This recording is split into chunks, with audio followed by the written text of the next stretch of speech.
Dans une région reculée d'Afrique, entourée de montagnes riches en or, de rivières profondes et d'immenses forêts rouges, existait un village nommé Nensala. Cette terre aurait dû être un paradis. Les anciens racontaient qu'autrefois, les ancêtres considéraient cette région comme une terre sacrée bénie par les esprits. Mais avec le temps, des hommes puissants arrivèrent avec des armes, des machines gigantesques et des promesses de développement. Ils construisirent des mines immenses. Pendant que les camions quittaient le village rempli d'or et de diamants, les habitants vivaient dans une pauvreté terrible. Les enfants mouraient de faim. Parmi eux vivait Kaël, 13 ans, un enfant calme, maigre et silencieux.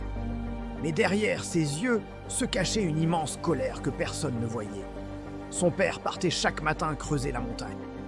Le soir, son corps était couvert de poussière et de blessures. La famille vivait toujours dans la misère. Un jour, Kaël vit un responsable jeter des billets dans la boue.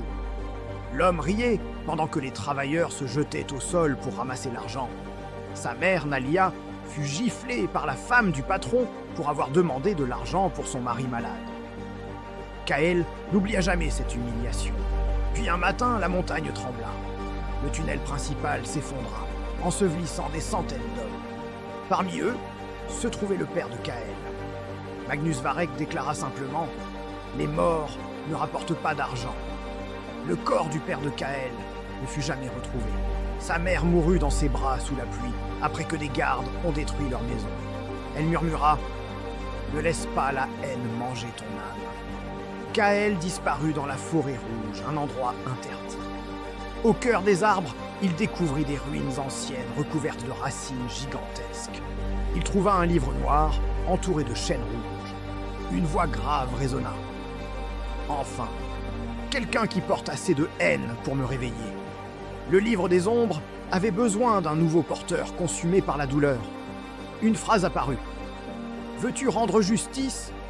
Kaël répondit « Oui !»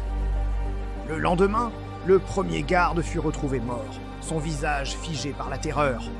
Le village entra dans la peur, mais les pauvres murmuraient en vengeance. Chaque nuit, un homme corrompu disparaissait. Les riches paniquaient.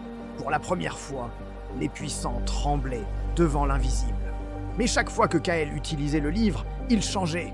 Ses yeux devenaient un froid. Il entendait des voix disant « Purifie ce monde !» Son ami Séphu le supplia d'arrêter.